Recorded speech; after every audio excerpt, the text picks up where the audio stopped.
यत्सयान् मया भूतं चराचरम् यच्चापि सर्वभूतानां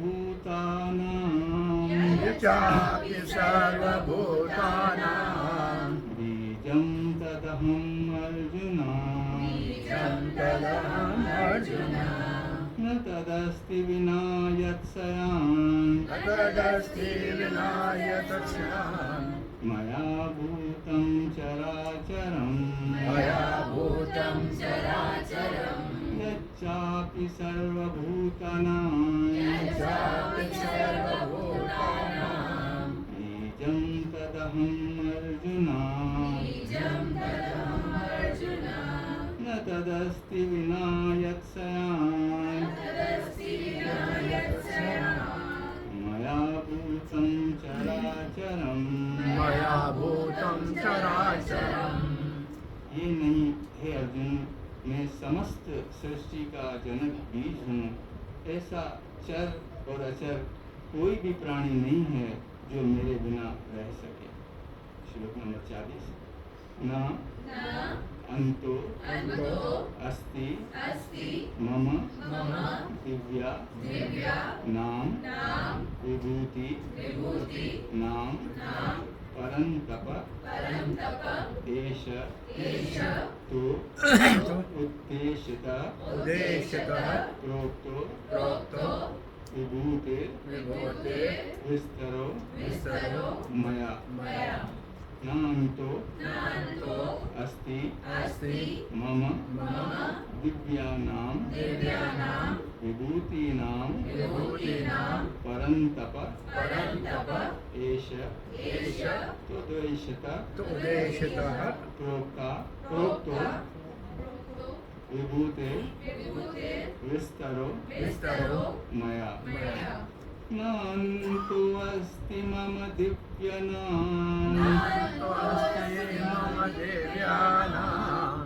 विभूतीनां परन्तप एष तद्वैषतः प्रोक्तो विभूतिर्विस्तरो मया नान्तो अस्ति मम दिव्यानां विभूतीनां परन्तप एष तद्वैषतः प्रोक्तो विभूतिर्विस्तरो मया। हे परंतप, मेरी दैवी विभूतियों का अंत नहीं है। मैंने तुमसे जो कुछ कहा वो तो मेरी अनंत विभूतियों का संकेत मात्र है। श्लोक नंबर 41। यद विभूतिं मत्सत्वं श्रीमद् ऊर्जितम् एव वा तद एव अवगच्छन् त्वं मम तेजो अंश संभव यत् विभूतिं सत्वं श्रीमद् ऊर्जितम् एव वा तत्तदेव गच्छ त्वं मम तेजो अंश संभवम् यद्यद्विभूतिमत्सत्वं श्रीमद्ऊर्जितम् एव वा तत्तदेवागच्छत्वं मम तेजो तेजोंश संभवम् मम तेजोंश संभवम् यद्यद्विभूतिमत्सत्त्वम् यद्यद्विभूतिमत्सत्त्वम् श्रीमद्पूजितम् एव वा श्रीमूर्जितमेव वा तत्तत् एवागच्छत्वम् तद्देवागच्छत्वम् मम तेजोंश संभवम् मम तेजोंश संभवम्। तुम जान लो ये सारा ऐश्वर्य सौंदर्य तथा तेजस्वी सृष्टियाँ मेरे तेज के एक सफुलिंग मात्र से उद्भूत हैं। 42वां श्लोक 42 अथवा बहु ने तेन किम ज्ञातेन तव अर्जुन पृष्ठ अप्य अहम इदं कृष्णं एवंशो न स्थितो जगत् अथवा बहुनेतेन किम ज्ञातेन तव अर्जुन पृष्ठभ्याहम् इदं कृष्णं एकांशेन स्थितो जगत् अथवा बहुनेतेन किं ज्ञातेन तव अर्जुन पृष्ठभ्याहम् इदं कृष्णं एकांशेन स्थितो जगत् अथवा बहुनेतेन किं ज्ञातेन तु अर्जुन पृष्ठभ्याहम् इदं कृष्णम् एकांशेन स्थितो जगत्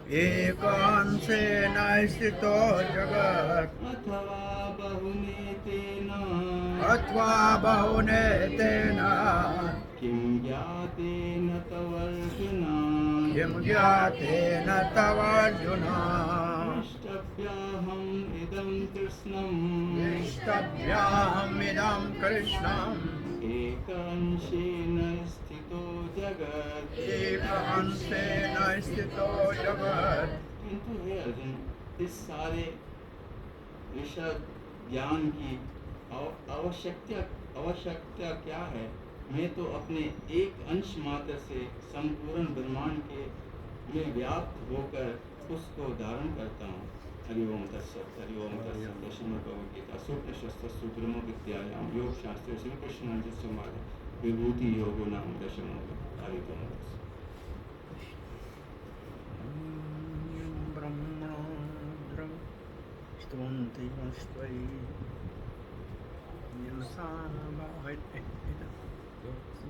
कितना लगवाए रहता है ध्यानावस्थितेन मनसो पश्यन्ति योगिनो शांतं विदुषुरासुरगुणा तस्मै श्री देवाय नमः।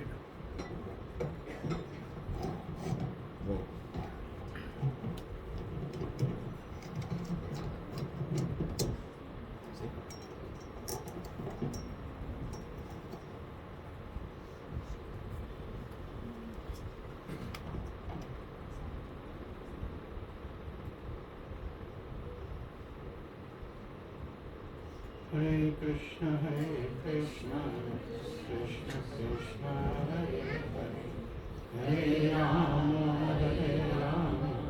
राम राम हरे हरे हरे कृष्ण कृष्ण कृष्ण हरे हरे हरे राम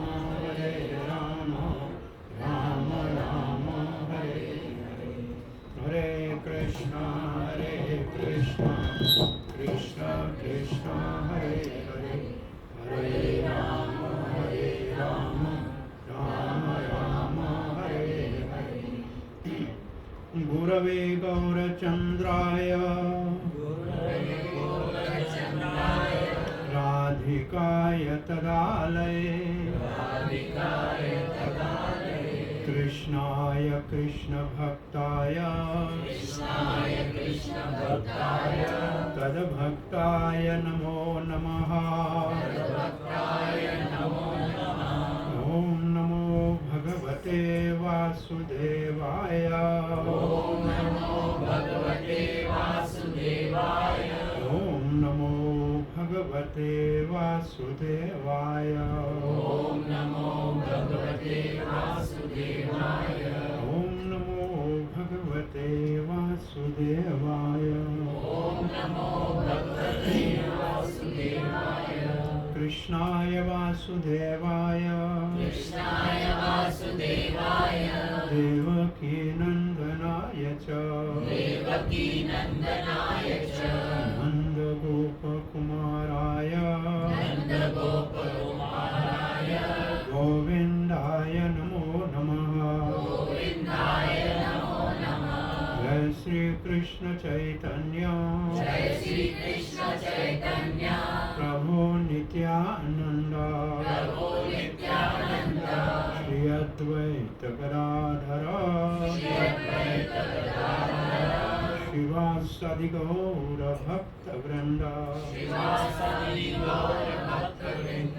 हरे कृष्णा हरे कृष्णा हरे कृष्णा हरे कृष्णा कृष्ण कृष्णा हरे हरे कृष्ण कृष्णा हरे हरे हरे राम हरे राम राम राम हरे हरे राम राम हरे हरे हरे कृष्ण हरे कृष्ण।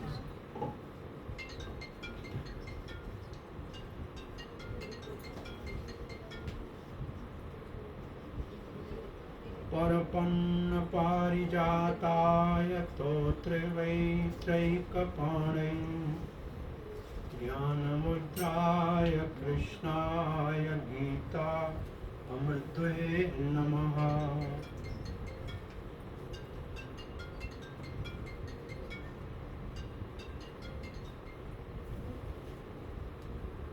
गुरवे गौरचंद्राय। गुरुवे अपने गुरुदेव को, गौरचंद्राय चैतन्य महाप्रभु को, राधिकाय श्रीमती राधिका को, तदालय उसके सारे सखी गण को, कृष्णाय भगवान श्री कृष्ण को, तद्भक्ताय उनके भक्तों को, कृष्णाय तद्भक्ताय नमो नमः उन सबको नमस्कार करते हैं। एक श्लोक में भगवान की वाणी भगवद गीता को बोलना है तो इन सब की आशीर्वाद की आवश्यकता है। उनकी कृपा से ये संभव है। और गीता का ध्यान का जो मंत्र है, परपन्न पारिजाताय तोत्रे वेत्रैकपाणै ज्ञान मुद्राय कृष्णाय गीतामृतये नमः। परपन कहते हैं शरण लेने को। भगवान के चरण पकड़ के जो पकड़े, भगवान का जो शरण ले उसको कहते हैं परपन।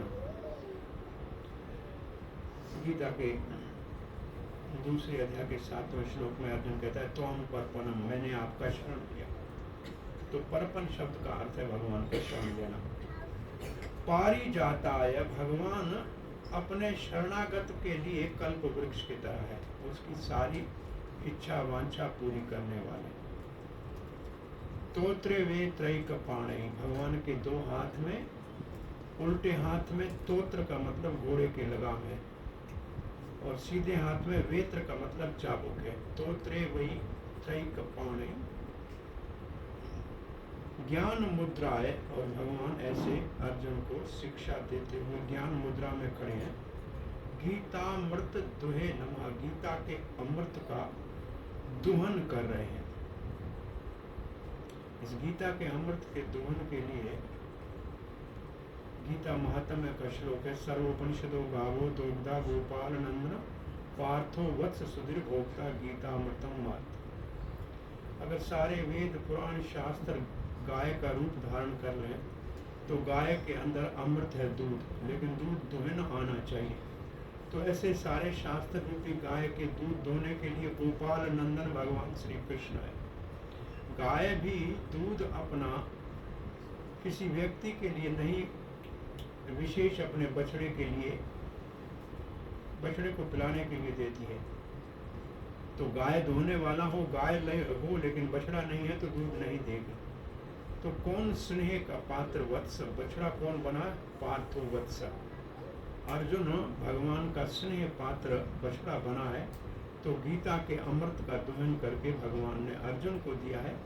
और जो भाग्यशाली है, गीतामृत दोहे नमः, और उसमें है परपन्ना सर्वोपनिषदो गावो दोग्धा गोपाल पार्थो वत् सुधीर भोक्ता। सुधीर भोक्ता का मतलब है अगर कोई बहुत धीरजवान है, जिसके अंदर आत्म तत्व को जानने की जिज्ञासा है, ऐसा जो धीर है, शरीर के स्तर से ऊपर है, धीर कहते हैं उसको जो शरीर के स्तर से ऊपर हो। संसार में सब अधीर हैं।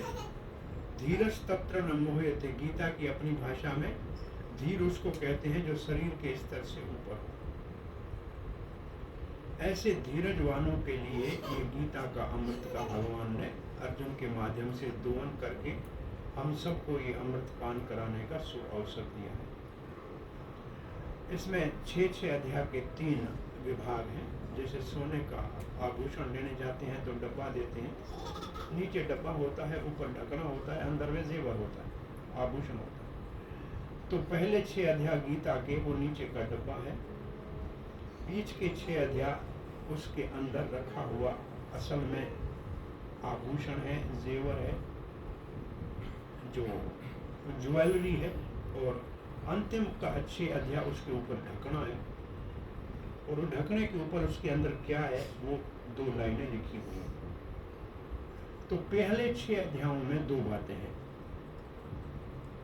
सिद्धांत 2 ही है पहले 6 अध्याय में। पहला ये सिद्धांत है, हर एक को हर समय कुछ न कुछ करना पड़ेगा, कोई भी निकम्मा नहीं रह सकता। ये शरीर है तो सक्रिय रहना पड़ेगा, क्योंकि आत्मा स्वभाव से सक्रिय है।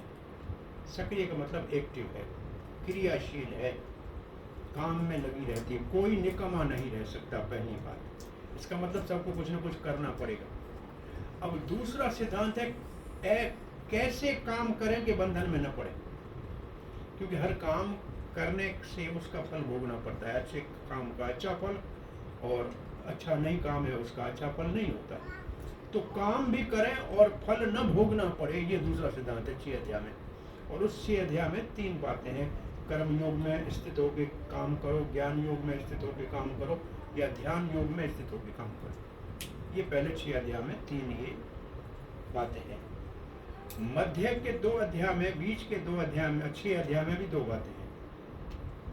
काम किसके लिए करना है, जब काम करना ही है तो किसके लिए करना है और कैसे करना है।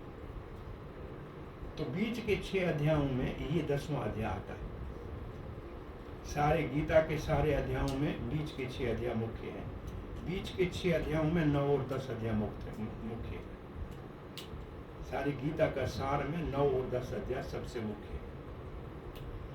तो पहला ये सिद्धांत है 6 बीच के अध्यायों का कि काम किसके लिए करना चाहिए। भगवान ने 11वें अध्याय में कहेंगे मत कर्म, काम मेरे लिए करो। श्री कृष्ण कहेंगे काम मेरे लिए करो। और कैसे काम करेंगे, तब कहते हैं भक्ति से काम करो। काम कैसे करना है, भक्ति से काम करना है। भक्ति का मतलब प्रेम से काम करना है। काम करने में स्नेह होना चाहिए, प्रेम होना चाहिए। तो ये 2 सिद्धांत है। और अंतिम 6 अध्यायों में ही 2 सिद्धांत है। बंधन का कारण क्या है, प्रकृति के 3 गुण, सतोगुण, रजोगुण, तमोगुण बंधन के कारण है। और इन तीनों से मुक्त होने का रास्ता क्या है, वो भी 14वें अध्याय में, अब विचारेण भक्ति योगेन सगुणान समतीते तान ब्रह्म भूयाय कल्पते। अगर शुद्ध भक्ति करेंगे तो प्रकृति के 3 गुणों के बंधन से मुक्त हो जाएंगे। 10वें अध्याय 9वें अध्याय में एक श्लोक है,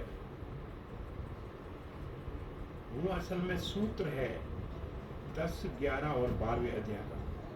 3 अध्याय उस एक कुछ श्लोक के ऊपर केंद्रित है। अब ये गीता अध्ययन करेंगे तो इसका समझ में आएगा। वैसे सामान्य गीता ऐसे पढ़ने से ये बात समझ में नहीं आएगी। ये श्लोक है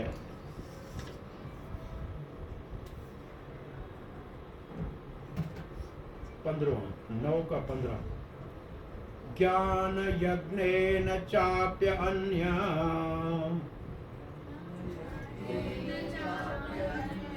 यजन्तो माम उपासते एकत्वेन पृथक्त्वेन बहुधा विश्वतो मुखम्। अब इससे पहले भगवान ने पहले बताया कि जो भगवान के रूप को नहीं मानते हैं, सामान्य इंसान मानते हैं, वो तो नरक में जाएंगे। उनके लिए लिखा वो तो असुर योनियों में जाएंगे। अब जानन्ति मां मूढ़ा मानुषम तनुमार, वो 2 श्लोक गए। ये है 11 और 12वां श्लोक। इनमें तो है जो भगवान के रूप के ऊपर आलोचना करते हैं, भगवान के रूप को माया का मानते हैं, उनके लिए 11वां और 12वां श्लोक। और 13वां श्लोक है, 14वां श्लोक है शुद्ध भक्ति का। महात्मा जो भगवान की दिव्य प्रकृति का शरण लेते हैं, सदा कीर्तन करते हैं, ये शुद्ध भक्ति के 2 श्लोक हैं। ये 2 श्लोक 13 और 14 है शुद्ध भक्ति के। और 15 श्लोक में इससे अलावा 3 और प्रकार के साधक है। ज्ञान यज्ञेन चाप्य, कुछ ज्ञान यज्ञ से मेरा यजन करते हैं, मतलब मेरा पूजन करते हैं। कुछ ज्ञान यज्ञ से मेरा पूजन करते हैं, यजन तो मां उपासते। कुछ वो कैसे करते हैं? एकत्वेन, अपने आप को ब्रह्म मानते हैं। एकत्वेन का मतलब अहम ग्रह उपासना, मैं भगवान हूं, मैं ही ब्रह्म हूं। ये मायावादी नहीं है, ये ब्रह्मवादी है। ये भगवान के रूप के ऊपर निंदा नहीं करते हैं, दोष आरोपण नहीं करते हैं, परंतु उनको मानते हैं। ध्यान अपने आप को ब्रह्म मान के करते हैं। इसको कहते हैं अहम ग्रह उपासना या अहम ब्रह्म उपासना। ये हुआ एकत्वेन। पृथक्त्वेन, पृथक्त्वेन का मतलब सारे देवताओं को भगवान मानते हैं। जितने देवता हैं वो सब भगवान हैं। अलग अलग देवता हैं, भगवान है, जो भी भगवान की विभूति है उनको मानते हैं। ये हो गया पृथक्त्वेन, अलग अलग। फिर बहुधा, पृथक्त्वेन बहुधा, अलग अलग। और फिर है विश्वतो मुखम, भगवान के विश्व रूप की उपासना करने वाले। तो 3 और प्रकार के लोग संसार में हैं, जिसमें एक अपने आप को ही ब्रह्म मान के उपासना करते हैं। अब इस एक त्वेन शब्द को समझने के लिए अर्जुन ने 12वें अध्याय में प्रश्न पूछा है। 12वां अध्याय शुरू होता है, अर्जुन कहे एवं सत्ययुक्ता ये भक्तास्तम परिचाप्य अक्षरम अव्यक्तम तेषां के रूप में। ये अक्षरम अव्यक्त ये है एक त्वेन वाला। तो जो ये अपने आप को ब्रह्म करके उपासना करते हैं उसमें, और जो आपकी उपासना करते हैं कृष्ण, इसमें जो योग वित्तम कौन है, मतलब सर्वश्रेष्ठ कौन है, अच्छा वो साधन कौन सा उत्तम है। तो वहां इस प्रश्न का उत्तर पूछा गया है वहाँ। और वहाँ भगवान ने कहा दोनों ही उपासना करने वाले मेरे को पाते हैं, परंतु जो अपने आप को भगवान मान के उपासना करता है उसमें क्लेश अधिक है। क्लेश अधिकतर तेषाम अव्यक्त सप्त चेतसाम, उसको बहुत संकट होता है। और फिर भगवान ने यहाँ खत्म करके अपनी भक्ति का वर्णन किया है। और फिर ये जो पृथक्त्वेन बहुधा, इसमें देवताओं की उपासना का वर्णन है। फिर ये सारी विभूतियों का वर्णन है। बहुत से लोग तो चमत्कार को नमस्कार करते हैं, भगवान को नमस्कार नहीं करते, चमत्कार को नमस्कार करते हैं। और ये सब भगवान के चमत्कार है। ये जो 10वां अध्याय है ये भगवान का चमत्कार है या जलवा है। ये भगवान के जलवे है और आदमी चमत्कार को नमस्कार करते हैं। और इन सबको भगवान, जिन जिन का भगवान ने नाम लिया, इन सबको लोग पूछते। तो ये हुआ प्रत्येक बहुधा। फिर है विश्वतो मुखम, इसके लिए 11वां इस पूरा अध्याय भगवान का विश्व रूप की उपासना करने वाला। तो ये जो एक श्लोक है जो 15वां, ये बीज है इन 10, 11 और 12 श्लोक का। इसके आधार के ऊपर ये 3 अध्याय भगवान ने इस श्लोक को समझाने के लिए बताए हैं। 9वें अध्याय में अंत में भगवान ने कह दिया कि मेरे भक्त बनो, मुझे नमस्कार करो, मेरी पूजा करो, मन मुझ में लगाओ। तो माने अर्जुन कह के ठीक है, आप में मन लगाएं, आपकी पूजा करें, क्या विशेषता है आपकी? मन दुनिया को क्या समझाऊं कि आपकी विशेषता क्या है? तो 10वें अध्याय में भगवान ने अपनी विशेषताएं बताई कि मेरी ये सब विशेषताएं हैं। 10वें अध्याय में सबसे मुख्य क्या है? भगवान की विभूति योग इसका नाम है।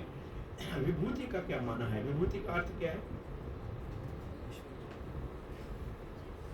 विभूति योग इसको कहते हैं, ऐश्वर्य कहते हैं, भगवान के चमत्कार कहते हैं। वैसे विभूति का परिभाषा ये है, जिस चीज को देखो तो आपके मुख से निकल जाए हे राम भगवान, जिसको देख के भगवान याद आ जाए उसको विभूति कहते हैं। जिसको देखकर भगवान याद आए उसको विभूति कहते हैं। आश्चर्य में डालने वाली चीज हो, बहुत ही अद्भुत चीज हो, जिसको देख के लगे ये ऐसे कैसे हो सकता है, वाह वाह वाह भगवान, ऐसे मन से निकले, उसको विभूति कहते हैं। और शब्द है योग, विभूति योगम च। विभूति और योग 2 शब्द है। जैसे पानी है, पानी की विभूति है बर्फ, बर्फ बन जाए पानी से, एकदम पानी बहता हुआ बर्फ बन गया, ये पानी की विभूति है। तो ऐसे भगवान की इस दुनिया के अंदर भौतिक जगत में विभूतियां हैं, आध्यात्मिक जगत में विभूतियां हैं, उनका वर्णन है।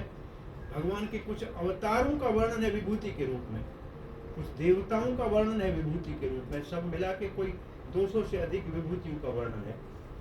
और फिर कहा कि ये सब तो कुछ भी नहीं है, एक अंश है, मेरी तो विभूतियां अनंत है। लेकिन सबसे बड़ी विभूति क्या है अगर कोई पूछे 10वें अध्याय में, तो वो है चतुर्श्लोकी गीता। 4 श्लोक में गीता का सार रामानुजाचार्य ने दिया है। वो 10वें अध्याय का 10वें इसी अध्याय का 8, 9, 10 और 11 श्लोक। इन 4 श्लोकों में सारे गीता का सार है। और ये 4 श्लोक का मुख्य उद्देश्य है, ये शब्द थोड़े से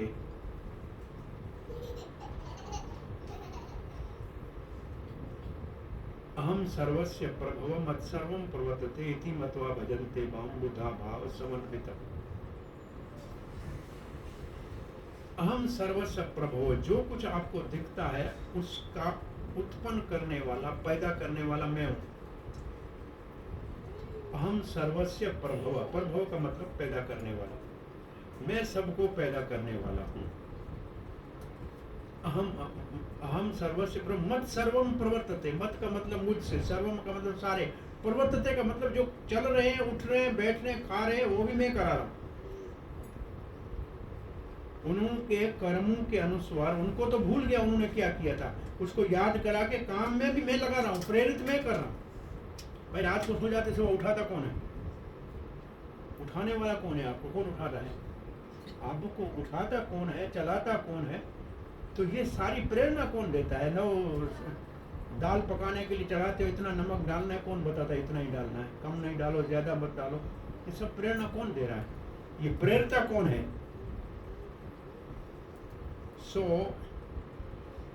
ये 2 जो हैं, ये 2 लाइन है जो अहम सर्वस्य प्रभव मत सर्वम प्रवर्ते, ये है भगवान का संबंध ज्ञान, ये भगवान की महिमा का वर्णन है। भगवान कितने महान है, दुनिया सारी को पैदा करने वाले वो हैं, दुनिया को चलाने वाले वो हैं, तो इतना बड़ा भगवान है। ये भगवान की, इसको कहते हैं भगवान का संबंध ज्ञान। जब ऐसा भगवान मिल जाए, ऐसी भगवान के बारे में जानकारी हो जाए, तो क्या करना चाहिए? हम सर्वस्व मत सर्व इति मत्वा भजन्ते माम। इति मत्वा मतलब जिसकी बुद्धि में ये बात समझ में आ गई, मत कहते हैं बुद्धि, भजन्ते माम का मतलब मेरी भक्ति करते, इसको कहते हैं अभिधेय, माने भगवान की भक्ति करने का। वो जो मेरे को महान मानता है, सारी सृष्टि का कर्ता मानता है, सारी सृष्टि का चलाने वाला मानता है, वो मेरी भक्ति करता है, ये है अभिधेय। स सर्वत्र भजते माम अहम सर्वस्य परमत्सरम इति मत्वा भजन। बुद्धा भाव, बुद्धा का मतलब बुद्धिमान, भाव का मतलब उसके हृदय में मेरा प्रेम प्रकट हो जाता है। ये एक श्लोक में सारे शास्त्रों के सार 3 शब्द हैं, संबंध ज्ञान, अभिधेय और प्रयोजन। संबंध ज्ञान का मतलब भगवान कितना महान है, अभिधेय का मतलब भगवान की भक्ति कैसे करनी है, प्रयोजन का मतलब भगवान का प्रेम प्राप्त करना हमारे जीवन का लक्ष्य है। ये एक श्लोक में है। दूसरा उपनिषद के बाद का श्लोक है मदगत भाव, मच्चित्ता मदगत प्राणा बोधयन्त परस्परम कथयन्तश्च माम तुष्यन्ति च रमन्ति च। मच्चित्ता, जिनका चित्त मुझ में लगा हुआ है, जिसके चित्त में मैं बसता हूँ। मच्चित्ता, मैं जिसके चित्त में मैं बसता हूँ, जिसका मन मुझ में लगा है, जिसके मन में मैं बसता हूँ। ये भक्त की पहचान है। जो भक्ति करता है उसके हृदय में सदा भगवान बसता है। ऐसा भक्त एक हनुमान है जिसने अपनी छाती खोल के सीताराम को दिखाया था। ये है मच्चित्ता की परिभाषा। इसकी दिल खोल के देखो तो भगवान दिखता है। मच्चित्ता मदगत प्राण का मतलब अगर मैं उसके दिल में न हो रहूं तो उसका प्राण निकल जाएगा, वो जिंदा नहीं रहेगा। दशरथ महाराज इसके उदाहरण है। राम जी वापस नहीं लौटे वन से तो प्राण निकल गए। ये भक्त का स्तर है, जिस स्तर के ऊपर 10वां अध्याय लिखा हुआ है। मच्चित मदगत प्राण। वो तो फिर जीता कैसे रहते हैं सारे भक्त, जिंदा क्यों हैं? बोधयन्त परस्परम, एक दूसरे को भगवान के विषय में बताते रहते हैं। एक बताता है, दूसरे सुनते हैं, दूसरा बताता है, सब मिलके सुनते हैं। बोधयन्त परस्परम कथयन्तश्च नित्यम, रोज रोज मेरी कथा करते हैं, रोज नित्य नेम से मेरी कथा करते हैं। तुष्यन्ति च, संतुष्ट हो जाते हैं। रमन्ति च, रमन्ति का अर्थ है प्रेम उनके हृदय में मेरा प्रकट हो जाता है। ऐसे भक्तों के लिए फिर भगवान ने कहा है तेषां सत्ययुक्तानां भजतां प्रीतिपूर्वकं ददामि बुद्धि योगं तम ये न मां उपयान्ति ते। ऐसे जो निरंतर मेरे प्रेम में मेरी सेवा में लगे हुए हैं, तेषां सत्ययुक्तानां भजतां प्रीतिपूर्वकं, प्रेम से मेरी सेवा में जो ऐसे लगे हुए हैं उनको मैं बुद्धि योग देता हूँ जिससे वो मेरे पास आ जाते हैं। इसका मतलब ये हुआ हम अपने जप से, तप से, प्रयास से, पाठ से भगवान को नहीं पा सकते। ये काम हमारे लिए इसलिए जरूरी है कि हम दूसरे कामों में बिछड़ न जाएं। ये काम हमारे भगवान को पाने के लिए नहीं है, ये बेकार के कामों से बचने के लिए है। भगवान को वही पा सकता है जिसको भगवान बुद्धि योग देता है। ये न व्रणेत न बहुने न बहु ज्ञाने न प्रवचने न लभ्या न श्रुते न वेद पढ़ने से, न प्रवचन करने से, न ही बहुत बड़े ज्ञान से मैं प्राप्त होता हूँ। मैं उसी को प्राप्त होता हूँ जिसको मैं चुनता हूँ, जिसके मैं ऊपर कृपा करता हूँ। और ये श्लोक कहते हैं कि ददामि बुद्धि योगम। ददामि का अर्थ है मैं उसको बुद्धि योग देता हूँ। इसका मतलब ये है लेता नहीं है मुझसे, मैं उसको देता हूँ। कभी बच्चा आता है ना, छोटा बच्चा घर में आया तो कोई माता बहन उसको टॉफी दे दो, तो कहेगा ना ना ना, माँ ने सिखाया होता है मत लेना। उसको देने होती है, वो जबरदस्ती उसकी जेब में डालता है। तो ददामी का मतलब भक्त मांगता नहीं है, मैं जबरदस्ती उसको देता हूँ।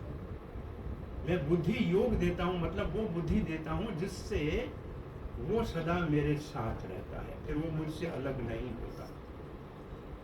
अरे फिर भी कोई भक्त थोड़ा सा अज्ञानी हो, पढ़ा लिखा नहीं हो, उसका क्या होगा?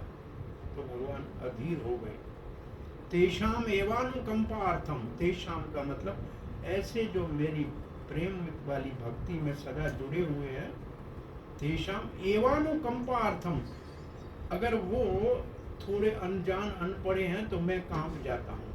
अनुकंपा का मतलब मैं कांप जाता हूँ, मेरा भक्त है, अभी तक इसको मेरी प्राप्ति क्यों नहीं हुई, इसके अंदर अज्ञान क्यों पड़ा है, अंधकार क्यों पड़ा है। तेषाम एवानुकंपार्थम अहम अज्ञान जतमः, उसके अंदर जो अंधकार पड़ा है अज्ञान के कारण, अज्ञान जम मतलब अज्ञान से जन्म लेने वाला, अज्ञान जमा तमह, तमह का मतलब अंधकार। नास्यामि, मैं नाश कर देता हूँ। ज्ञान दीपेन, मैं ज्ञान की प्रकाश से। कहाँ से करते हो? अंदर से। तेषाम एवानु कम पार्थम अहम अज्ञान नास्यामि आत्म भाविस्तो, नास्यामि आत्म भाविस्तो, मैं उनके हृदय में बैठा हूँ, वहां से उसके अज्ञान को नाश कर देता हूँ। ये 4 श्लोक 10वें अध्याय का सारी गीता का सार है। और इसके बाद अर्जुन कहते हैं, अर्जुन फिर भगवान को मानते हैं इस ये अध्याय में, परम ब्रह्म परम धाम पवित्रम परम राम त्वं, आप परम ब्रह्म है, आप सब कुछ है। मैं नहीं कह रहा हूँ, असितो देवलो व्यास, ये तो बड़े बड़े ऋषियों ने आपको भगवान माना है। ये सब प्रशंसा करके फिर अर्जुन प्रश्न पूछता है कि अगर आप मुझे इसके लायक समझो, योग्य समझो, तो मुझे ये बताओ कि हर समय हर जगह मैं आपका ध्यान कैसे कर सकूं। मंदिर में ध्यान करना तो आसान है, सब जगह काम करते उठते बैठते चलते फिरते, अविकल्पे न योगे न, उस योग से जिसमें कोई विकल्प नहीं हो, कुछ भी देखूं तो आप याद आ जाओ। ऐसा मेरे ऊपर आप कृपा करो, अगर मुझे योग्य समझते हो। तो भगवान ने कहा कि अर्जुन आप मुझसे पूछ रहे हैं कि सब समय सब जगह मुझको कैसे देखो, तो इस जगत में सब जगह मेरी विभूतियाँ हैं, उसमें से कुछ थोड़ी सी मैं आपको विभूतियाँ बता रहा हूँ। तो फिर भगवान ने अर्जुन को विभूतियाँ बताना शुरू की। अहम आत्मा गुणाकेश, मैं सबके अंदर, आत्मा जो वो मेरा अंश है, मैं स्वयं परमात्मा सबके अंदर बैठा हूँ। गुणाकेश अर्जुन का संबोधन है। गुणाकेश अर्जुन को इसलिए कहते हैं, जैसे गुड़ा का नींद को कहते हैं। जो नींद, और नींद का अर्थ असल में अर्थ है अज्ञान। नींद सोते हैं वो अज्ञान है, तमोगुण है। और ईश का मतलब स्वामी, गुड़ा ईश, गुड़ा का ईश, जो नींद के ऊपर विजय प्राप्त किया हुआ हो, नींद का स्वामी हो, अथवा जिसने अज्ञान को नाश कर दिया हो, जिसने अज्ञान को नाश कर दिया हो, उसको कहते हैं गुणाकेश। गुड़ आकेश एक और इसका अर्थ है। गुड़ कहते हैं जैसे गुड़ है मीठा। आ का मतलब ब्रह्मा और विष्णु। ब्रह्मा और विष्णु जैसे देवताओं को भी जो गुड़ से ज्यादा मीठा लगता है वो है अर्जुन गुणाकेश। ये अर्जुन की परिभाषा है गुणाकेश। क्योंकि बड़े बड़े देवता अर्जुन के ऊपर प्रसन्न होकर उनको दिव्य अस्त्र दिए थे। सो गुणाकेश। और इसके बाद भगवान ने सब प्रकार की विभूतियां बताई। और जो हम आज श्लोक पढ़ रहे थे 39-39वें श्लोक में भगवान ने ये चाप्य सर्वभूतानाम, सर्वभूतानाम, भूत कहते हैं 5 भूतों के शरीर धारण करने वाले को। 5 भूतों का शरीर धारण किए 84 लाख जितनी भी जूनियां हैं, बीजम तद अहम अर्जुन, उसका बीज मैं हूँ। अब बीज क्या है भगवान, तब 15वें अध्याय का ये श्लोक याद करना पड़ेगा। अहम बीज प्रदापिता, 14वें अध्याय में ये अहम बीज प्रदापिता, सबको बीज देने वाला पिता मैं हूँ। तो सब जीवों के अंदर आत्मा जो है वो मैं हूँ। इसमें बीज का अर्थ है सर्वभूत का मतलब शरीर। जो शरीरों के अंदर ये जड़, शरीर जड़ होता है, ये टेबल भी जड़ है, ये शरीर भी जड़ है। दोनों में अंतर क्या है, ये टेबल बनती है, कुछ समय रहती है, फिर टूट जाती है। 3 चीजें इस जड़ में, 3 चीजें होती हैं, पैदा होगी, कुछ समय रहेगी, फिर टूट जाएगी। ये शरीर भी जड़ है, पर इसमें आत्मा है, इसलिए इसमें 6 चेंजेस हैं। 3 नहीं है, 6 है। इसमें जन्म लेगी, बढ़ेगी, अपने जैसे और पैदा करेगी। ये टेबल अपने जैसे और पैदा नहीं कर सकती, लेकिन ये शरीर पैदा करेगा क्योंकि उसके अंदर आत्मा है। अपने जैसे और पैदा करेगी, थोड़े समय रहेगी, फिर टूटेगी, फूटेगी, फिर समाप्त हो जाएगी। तो जो आत्मा वाला शरीर है उसमें 6 परिवर्तन है, और सामान्य जो जड़ पदार्थ है उसमें केवल 3 परिवर्तन है। तो ये जो भूत शब्द है, 5 भूतों को कहते हैं, जल पृथ्वी आकाश वायु अग्नि, इसको कहते हैं भूत। सर्वभूतानाम बीजम, उसके अंदर बीज का मतलब आत्मा। उनके अंदर जो आत्मा है वो मेरा अंश है। ममई वंश जीव लोके जीव भूत सनातन अहम बीज प्रदापिता, मैं सबको बीज देने वाला पिता हूँ। प्रकृति माता है, प्रकृति ने ये शरीर दिया है, प्रकृति ने 5 भूतों वाला शरीर दिया है, प्रकृति ने, वो माता है, और मैं गर्भदान करने वाला पिता हूँ। तो बीज क्या है? आत्मा। आत्मा भगवान 84 लाख योनियों में जो आत्मा है, बीज है, वो भगवान ने दिया है। न तदस्ति विना यत्स्याम, अगर आत्मा नहीं हो, चराचरम मया भूतम चराचरम, चर अचर, चर का मतलब चलने वाला, अचर का मतलब नहीं चलने वाला। तो चर में आते हैं ये पक्षी है, आदमी है, जो भी पतंग है, उड़ने वाले, ये चर में आते हैं। अचर में पेड़ पौधे, ये सब अचर, चल नहीं सकते। इन सब के अंदर जो आत्मा है वो मैं नहीं हो तो किसी काम की नहीं है। इसका मतलब सबका आधार मैं हूँ, ये इस श्लोक का अर्थ है। भाई हर चीज का कोई कारण होता है, हमारे जिंदे होने का कारण हमारी आत्मा है, वो आत्मा भगवान कहते हैं मेरी विभूति है। और वैसे पहले ही कहा है हम आत्मा से गुणा विषय, उसी बात को फिर कहा है कि मैं, और फिर एक लाइन इसमें तात्पर्य में प्रभुपाद जी लिखते हैं, जो असल में भागवत चतुर्श्लोक है उसका अर्थ है। जो चीज भगवान से अलग मानी जाए उसको माया कहते हैं। जो चीज भगवान से अलग है वो माया है। तो कोई चीज भगवान से अलग नहीं है, या तो भगवान की शक्ति में है या भगवान का अंश शक्ति। जीव भी भगवान की शक्ति है और प्रकृति भी भगवान की शक्ति है। तो भगवान की 3 शक्तियां हैं, बाहरंग शक्ति, अंतरंग शक्ति और तटस्थ शक्ति। ये तीनों शक्तियां हैं भगवान की, सब इसी के अंतर्गत है, इससे बाहर कुछ भी नहीं। सभी कुछ इसी के अंतर्गत है, सभी कुछ भगवान के। अब इसके बाद का श्लोक हमने पढ़ा, नाम तो अस्ति मम दिव्या नाम विभूति नाम परम तप। परम तप अर्जुन को संबोधन है, जो शत्रु को ताप देने वाला, इसका मतलब विजय प्राप्त करने वाला।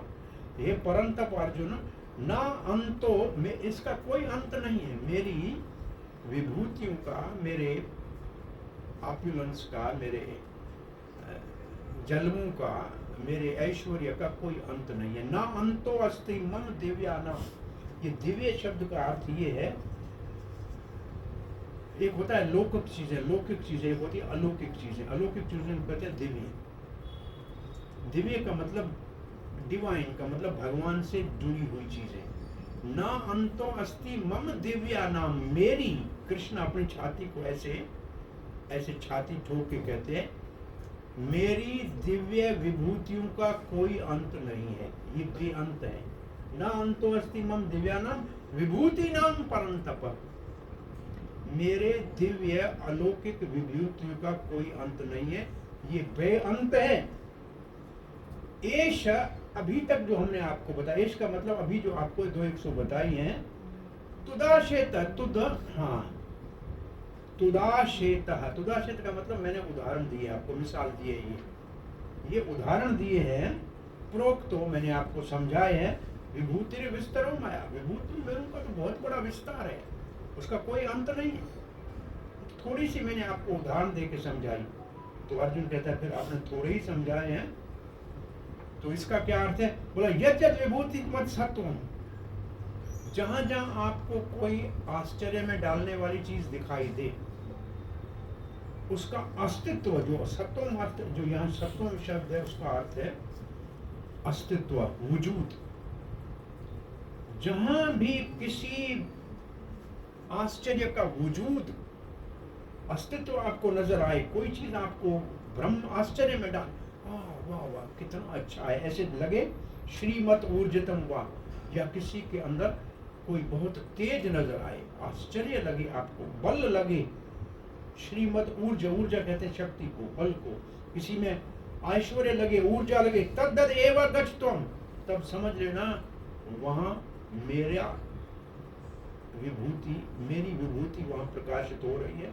मम तेजो अंश संभवन, वो एक मेरे अंश का तेज है जिससे वो इतना बड़ा प्रकाशमान हो रहा है। इसका अब यहाँ इस श्लोक से भगवान ने ये कह दिया, जहाँ भी, जो भी, कहीं भी आपको आश्चर्य में डालने वाला जलवा दिख जाए, चमत्कार दिख जाए, कोई बहुत बल दिख जाए, तेज दिख जाए, तो समझ लेना मेरा उसमें अंश है, इसलिए ऐसा दिख रहा है। इसका अर्थ यह है कि हर जगह भगवान को देखने की आपको दृष्टि आ गई है कि जहाँ भी कुछ अच्छा और चमत्कारी दिखते हो तो उसके अंदर उस चीज को न देख के उसके अंदर भगवान का अंश है उसको देखना। अब ये अंतिम श्लोक इसका है, अथवा बहुने तेन ज्ञातेन किम ज्ञातेन तद।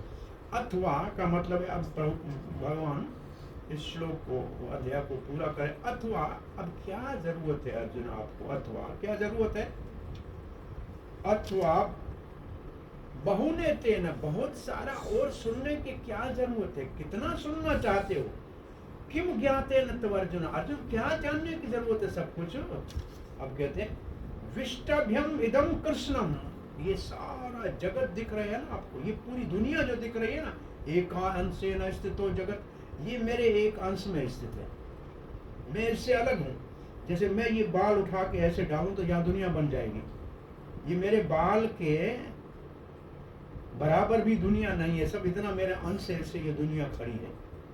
और ये जब कहा एक अंश स्थितो जगत, तो अब 11वें अध्याय में अर्जुन पूछेगा कि आपने बहुत अच्छा किया, मेरा मोह चला गया है, नष्टो मोह नहीं कहेगा, विगतो मोह, मेरा मोह चला गया है, अच्छा आपने मेरे को ज्ञान दिया, परंतु आपने ये सब विभूतियां बताई थी, क्या मेरे को दिखा सकते हो? क्या देखना चाहता है? एक अंश में जगत कैसे है? अब वो कृष्ण खड़े रहेंगे अर्जुन के सामने रथ के ऊपर, और सारा विश्व रूप वो एक अंश में दिखा देंगे कि एक अंश में दुनिया कैसे है, वो विश्व रूप एक अंश में दिखा देंगे। और विश्व रूप दिखाने के बाद विष्णु का रूप दिखाएंगे, और फिर कृष्ण असली रूप में अर्जुन को दिखाई देंगे। तो एक अंश, भगवान के एक अंश में ये सारी दुनिया टिकी हुई है। ये और क्या करें वो सब कुछ जानने का, एक अंश में तो सारी दुनिया टिकी हुई है। तुम क्यों चिंता कर रहे हो अर्जुन? तुम तो मुझे पूरे के पूरे को देख रहे हो, एक अंश को देख के क्या करोगे? इसका मतलब ये सारा विश्व रूप तो एक अंश है, इसका ध्यान करने से तुम्हें क्या मिलेगा? तुम मेरे सामने खड़े हो, मेरा ही ध्यान कर लो ना। तो ये 11वां अध्याय कह के फिर 12वें अध्याय में मेरे ध्यान के ऊपर भगवान सबको केंद्रित करेगा। तो इस श्लोक के तात्पर्य में प्रभुपाद जी ने लिखा है, भगवान सर्वत्र विद्यमान है। कैसे? परमात्मा के रूप में सब जगह है, अपनी प्रकृति के, अपनी शक्ति के रूप में सब जगह है।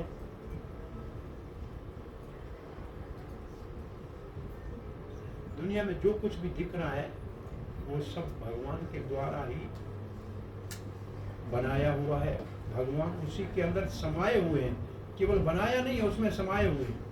कण कण में भगवान परमात्मा के रूप में समाये हुए हैं। जहाँ जिसमें से जो चमत्कार दिखाना है दिखा सकते हैं।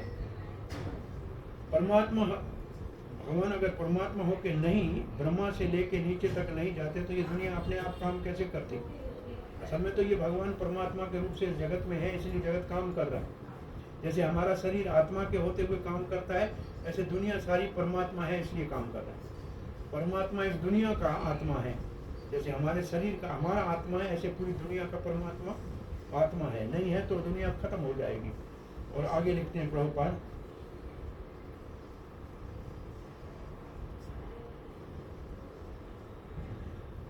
इसका अर्थ ये कभी नहीं निकालना चाहिए कि सब कुछ भगवान है। ये सब जो है भगवान, सब में भगवान है ये तो सत्य है, लेकिन सब भगवान है ये सत्य नहीं है।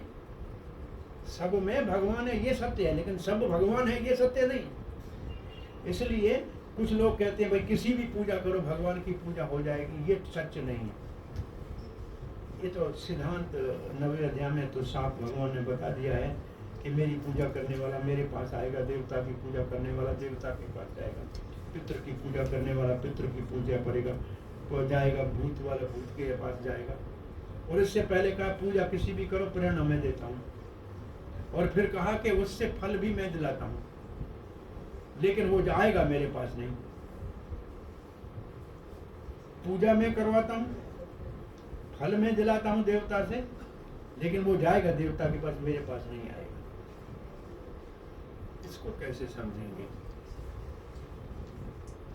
पहले तो परमात्मा के रूप में भगवान हमारे हृदय में बैठे हैं। हम किसी की पूजा करना चाहते हैं, भगवान तो उसको जान जाते हैं ना, तो उसकी पूजा करने की हमको विधि दे देते हैं। अब देवता को क्या पता कि हम उसकी पूजा कर रहे हैं? उसके दिल में भी भगवान परमात्मा के रूप में बैठे हैं। उसको कहेंगे कि ये तुम्हारी पूजा कर रहा है, ये मांग रहा है तुमसे, इसको ये दे दो। तो दोनों काम तो परमात्मा ने किए, लेकिन कराए किसने? भगवान ने। इसलिए पूजा भगवान के पास जाएगी, लेकिन पूजा करने वाला देवता के पास जाएगा। इसको हम उदाहरण सामान्य देते हैं। आप कल्याण से टिकट लो मथुरा का, तो पैसा तो जाएगा सरकार के पास, रेलवे मिनिस्ट्री में पैसा जाएगा, लेकिन आप रेलवे मिनिस्ट्री में नहीं जाओगे, आप मथुरा जाओगे। इसका अर्थ है कि आप पूजा करोगे जिस देवता की, आप वहाँ जाओगे, लेकिन पूजा भगवान के पास जाएगी। पैसा जाएगा सरकार में, आप जाओगे मथुरा में। ऐसे मतलब है, किसी की पूजा करोगे आप तो वहाँ जाओगे, लेकिन पूजा भगवान के पास जाएगी। क्योंकि देवता कोई भी अपने आप पूजा नहीं रखेगा, उसको मालूम है कि हमारा स्वामी भगवान है। हम नहीं जानते, लेकिन देवता तो जानता है कि हमारा स्वामी भगवान है।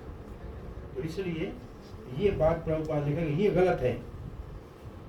यहाँ देवता की पूजा करने के लिए कहीं ज्यादा प्रेरित नहीं किया गया है। बड़े बड़े देवताओं को आदर तो किया जा सकता है जो भगवान की विभूतियां हैं, परंतु उन सब का आधारभूत तो भगवान है। उनसे भगवान से ऊपर तो कोई नहीं है। असमूढ़ भगवान सबसे ऊपर है, सिरमौर है, उससे ऊपर कोई नहीं है। पद्म पुराण में ये कहा गया है कि भगवान और देवता को एक संबंध देने वाला पाखंडी कहा जाता है, अपराधी हो जाता है।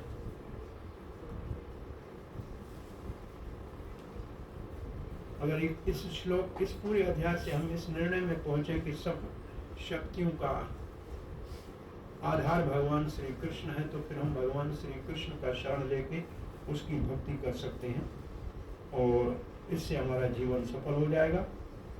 इसलिए शुद्ध भक्त वो है जो भगवान श्री कृष्ण का ध्यान करता है और ये दिव्य स्थिति उसके जीवन में प्राप्त हो जाती है। इस अध्याय के 8 से लेके 11वें श्लोक तक जो चतुर्श्लोक की गीता है उसमें ये सार बताया गया है। ये शुद्ध भक्ति का मार्ग है। बलदेव विद्याभूषण ने इस श्लोक का सारांश ये लिखा है, यशक्तिलेशाद सूर्याद्या भवन्ति अति उग्र तेजस यदंसेन धृतं विश्वं सकृष्णो दशमे अर्च्यते। भगवान श्री कृष्ण की जो शक्तियां हैं, जिसमें सूर्य इतना बड़ा प्रकाश दे रहा है, शक्तिशाली है, वो भी भगवान का एक अंश है और ये सारा भगवान इसका पालन पोषण करने वाला और सृजन करने वाला है। इसलिए भगवान श्री कृष्ण ही पूजनीय है।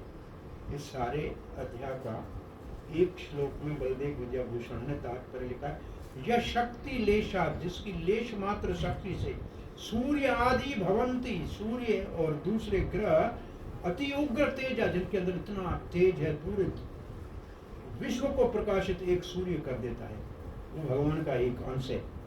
यद अंशेन धृतम विश्वम, जिसके अंश से ये सारा जगत आधार, सारे जगत का आधार जिसका एक अंश है, सकृष्णो दशमे अर्चते, उस कृष्ण का 10वें अध्याय में अर्चन करना या पूजन करने का सार है इस अध्याय का। हरे कृष्ण। किसी का कोई प्रश्न जिज्ञासा है?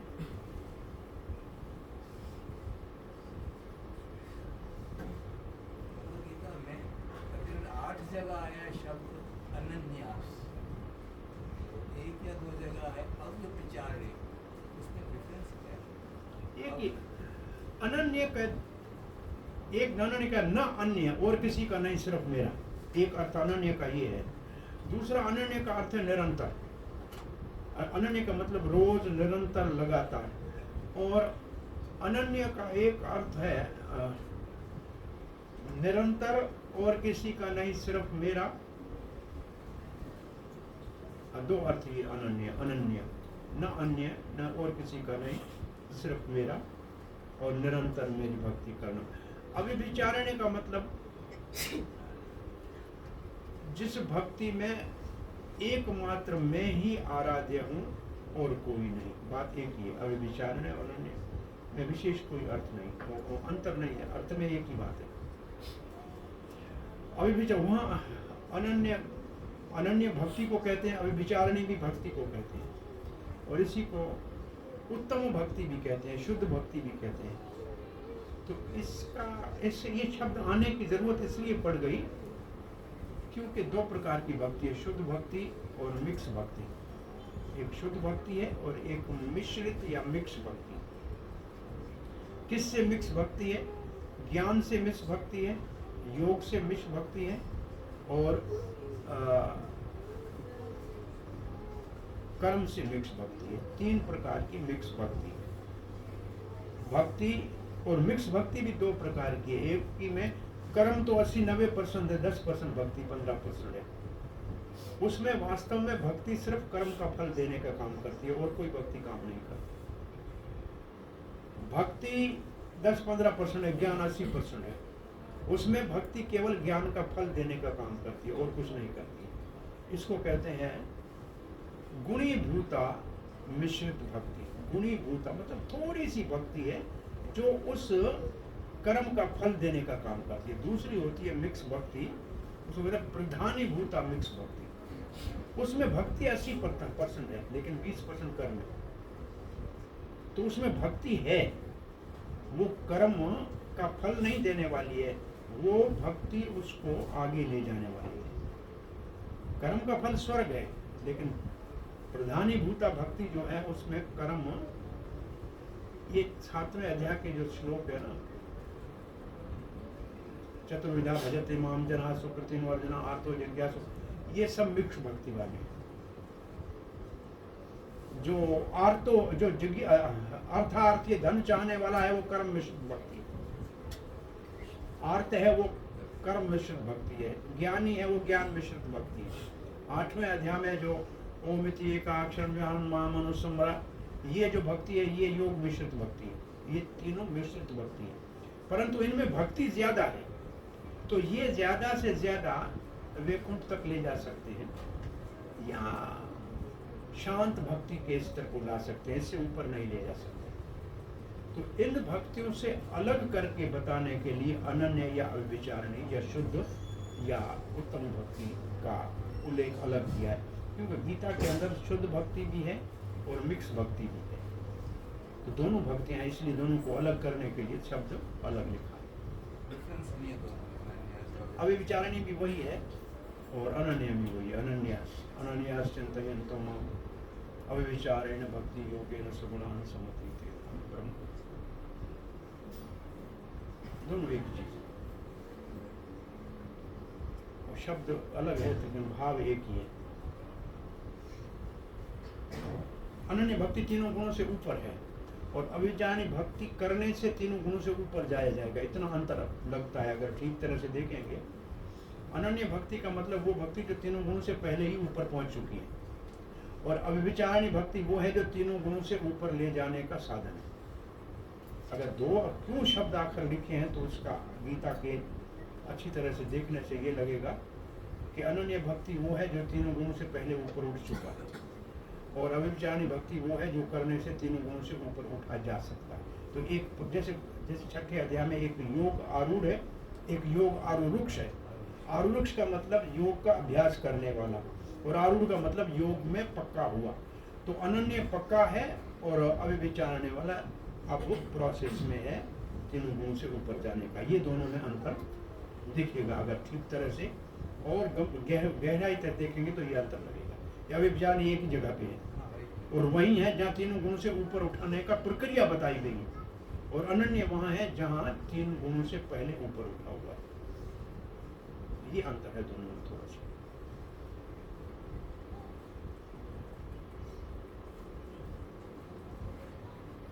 और किसी का कोई प्रश्न?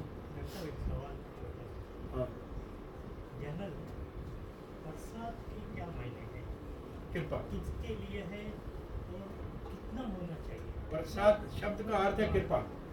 कृपा की कोई लिमिट? प्रसाद का कृपा, एक कण का भी प्रसाद है, इतना दाना मिले वो भी प्रसाद है, और किसी को पूरा भोजन कराए भगवान को अर्पण करे वो भी प्रसाद है। लेकिन इसमें इतने प्रसाद में भी संतुष्ट होना चाहिए। नारद जी ने लक्ष्मी को कहा कि भगवान नारायण का मुझे प्रसाद दो। प्रसाद का मतलब एक भगवान जिसको पहले ग्रहण कर ले, जो बचे उसको प्रसाद कहते हैं। लक्ष्मी ने कहा नारायण ने मुझे सख्ती से मना किया किसी को मेरा प्रसाद नहीं देना। लक्ष्मण ने कहा नारद तो आपका बच्चा है, कह रहा है मुझे प्रसाद चाहिए। बोला फिर ऐसे करो, जब मैं नहीं देखूं मेरा सर दूसरे तरफ हो तब उठा के दे देना, मेरे आंखों के सामने मत उठाना। तो भगवान भोग लगा, 5-7 खा रहे थे, खा लिया, शायद ऐसे कुछ देखा लक्ष्मण ने इतना सा उठा लिया, थोड़ा सा नारद को दे दिया। नारद ने उस प्रसाद को ऐसे खाया, मुख में उंगली में लगाया, बड़े आनंद में विभोर हो गए। प्रसाद ने उसके हृदय को, तो नारद का तो आनंद में विभोर हो गए, नाचने लगे। इतने ज़्यादा नाचे कि शंकर जी ने कहा प्रलय के समय भी इतना मैं नहीं नाचता हूँ, क्या हो गया तुम्हारे को? नारद बोला मत पूछो, मेरे को आज लक्ष्मी ने इतना सारा प्रसाद थोड़ा भगवान का दे दिया था, विष्णु का। बोला अकेला कैसे खाया तुमने? नारद मेरे को क्यों नहीं दिया? इसका मतलब ये है कि प्रसाद जिसको मिले उसको बांट के खाना चाहिए, अकेला नहीं खाना चाहिए। इससे ये सिद्धांत स्थापित होता है। तो नारद ने कहा मैं तो प्रसाद मिला और खा लिया, ये भी सिद्धांत है, प्रसाद मिले उसी वक्त खाना चाहिए, उसको रखना नहीं चाहिए। जैसे एक चीज है जो खड़े खड़े खा सकते हैं प्रसाद, वो सब चीजें बैठ के खानी चाहिए। कभी मुझे दिया कैसे नहीं, कैसे दिया? लक्ष्मण ने ऐसे दिया। कितना था? बोले इतना छोटा था। बोले कहाँ था? ये उंगली पे थोड़ा लगा हुआ था। शंकर जी ने उंगली पकड़ के मुंह में डाल ली नारद जी की, और जो प्रसाद खाया। शंकर जी भी आनंद में घोर कर इतना नाच रहे थे, प्रसाद भगवान का। शंकर जी को तो महाप्रसाद मिला, भगवान का नारद ने खाया, नारद का शंकर जी को मिला। शंकर तो और आनंद में हो गए, परम वैष्णव है। अब पार्वती जी ने आके कहा अरे कहाँ से प्रसाद मिल गया? क्या नाच क्यों रहे हो? प्रलय तो नहीं हो रही है, क्या हो गया? ये भोलेनाथ क्या हो गया? बोले नहीं मत पूछो, नारद जी प्रसाद ले आए थे थोड़ा सा मेरे को। बोला आपने पत्नी को दिया नहीं, अकेले क्यों खाए? इसका मतलब प्रसाद मिले तो पत्नी के लिए भी ले जाना चाहिए। चाहे तो पार्वती तो झगड़ा करके बैठ गई, अब अभी है ही नहीं, क्या करूँ? उतना तो मैं धातु सा। पार्वती गुस्से में होकर बड़े बड़े संसार में चला रही हूँ, प्रसाद मेरे को दिया नहीं। अब तो बहुत बड़ा गुस्सा हो गई, भगवान बड़े परेशान हो गए। कहा कि पार्वती को कैसे संतुष्ट करें। बोला आप क्या कर सकते हैं, कलयुग के अंदर मैं जब जगन्नाथ के रूप में जगन्नाथपुरी में रहूंगा तब मुझे जो प्रसाद पहले भोग लगेगा वो पहले विमला देवी आपके पास आएगा, वो सारा प्रसाद पहले आप खाओगी, तब फिर जगत को वो प्रसाद मिलेगा। तो असल में ये प्रसाद धरती के ऊपर नारद की कृपा से शंकर जी ने पाया और पार्वती की कृपा से ये प्रसाद धरती के ऊपर आया। और जगन्नाथपुरी में इस प्रसाद को विशेष रूप से विस्तार से इसका वितरण होता है। सो प्रभुपाद जी लिखते हैं कि हमने दुनिया में प्रचार कृष्ण भावना का 2 चीज़ों के माध्यम से किया। प्रभुपाद जी पिट्सबर्ग एयरपोर्ट से न्यू वृंदावन जा रहे थे, तो जो लेने आए थे लोग उनको कहा कि देखो हमने प्रचार दुनिया में 2 चीज़ों के किया, एक मधुर भगवान के नाम का कीर्तन किया, का मधुर कीर्तन किया, और दूसरा हमने प्रसाद वितरण किया। ये 2 ऐसे शक्तिशाली कलयुग में साधन है, भगवान के नाम का कीर्तन और भगवान का प्रसाद। ये 2 प्रचार के लिए बड़े शक्तिशाली साधन है। फिर प्रभुपाद थोड़ा सा रुक के कहा ब्रह्मानंद, पहले हमने शुरू में जब प्रचार किया तो हमारे पास प्रसाद की व्यवस्था भी नहीं थी। 10-12 लोग मेरे क्लास में आते थे, मैं गीता का क्लास देता था, तो एक सेब कोई लाता था तो मैं आदमी गिनता था कितने, उतने टुकड़े सेब के करता था, फिर सबको एक एक प्रसाद देता था सेब। तो पहले हमारे पास प्रसाद भी नहीं था, एक सेब का जितने आदमी उतने टुकड़े करता था, सेब तो एक ही था। तो मैं कभी सोचा फल तो बहुत सारे आते होंगे, कहीं वो ऑरेंज भी आता होगा, कभी अनार भी एक आ जाए तो 100 आदमी को एक एक दाना दे सकते हैं, तो सेब ही क्यों है? सेब का बहुत बड़ा चमत्कार है। प्रभुपाद ने एक सेब का टुकड़ा दिया, तो किसी ने लिखा कि एक सेब तो स्वर्ग में गिरा था, आदम ने खाया तो दुनिया बन गई। एक सेब पेड़ से गिरा, न्यूटन ने देखा तो ग्रेविटी का कानून बन गया। और एक एप्पल के रिकॉर्ड बने 70s में, बहुत बड़ा पॉप म्यूजिक दुनिया में मशहूर हो गया। और एक ऐप का IT इंडस्ट्री में कंप्यूटर और ये आया तो पूरी दुनिया एप्पल एप्पल हो गई, लेकिन वास्तव में एक असली एप्पल प्रभुपाद ने बांटा, उससे ये स्कान पूरा बन गया। एक सेब बांटने से ये हो गया। तो प्रसाद